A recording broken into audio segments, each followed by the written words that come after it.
আজকে পাখির মতো গুলি করেই শুধু মানুষ হত্যা নয়, আকাশের উপর থেকে শক্তিশালী বোমা নিক্ষেপ করে মানুষগুলোকে ছিন্ন ভিন্ন করে দেওয়া হচ্ছে। তারা ওই কুণ্ডলের সাথে আকাশে ছড়িয়ে পড়ছে, তারা যেন জান্নাতের দিকে ছুটে যাচ্ছে। প্রিয় বন্ধুরা আমার,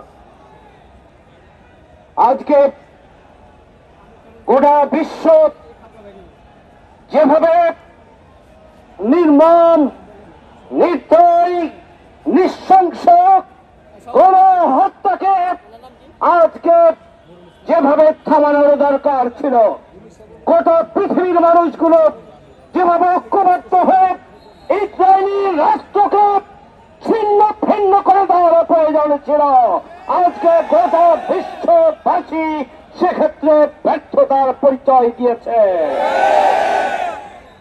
মানবতার ফেরিওয়াল জাতিসংঘ নিশ্চুপ ভূমিকা পালন করছে।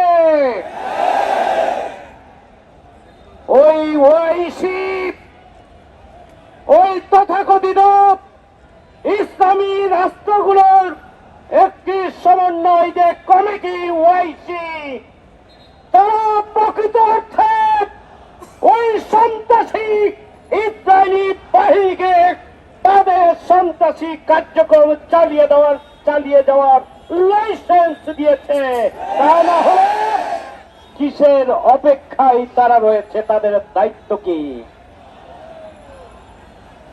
আজকে পৃথিবীর ইসলামী রাষ্ট্রের প্রধান যারা রয়েছেন, মুসলিম রাষ্ট্রপ্রধান যারা রয়েছেন, আমরা বিশ্বের সাথে লক্ষ্য করছি মুসলিম রাষ্ট্রপ্রধানগুলো ঐক্যবদ্ধভাবে 200 কোটি মুসলিমকে আগামী দিনে ওই ইসরায়েলি বাহিনীর দাঁত ভাঙা জবাব দেওয়ার জন্য যেভাবে ঐক্যবদ্ধ কর্মসূচি নিয়ে মাঠে নেওয়ার কথা ছিল, আজকে মুসলিম উম্মার প্রতিনিধিরা ব্যর্থতার পরিচয় দিয়েছে। এর কারণ কি? এর কারণ হচ্ছে বিশ্ব মোড়লদের ইশারার বাইরে, ইঙ্গিতের বাইরে, সিদ্ধান্তের বাইরে তারা কোনো কিছু করতে পারবেন না।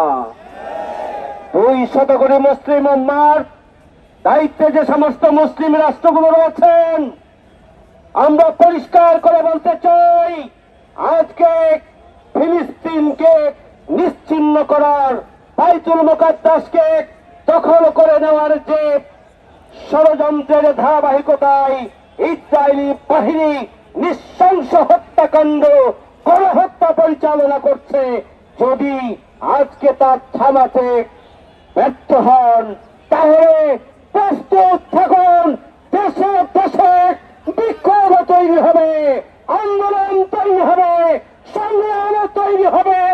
কোন মুসলিম রাষ্ট্রের রাষ্ট্রপ্রধান ক্ষমতায় থাকতে পারবেন না।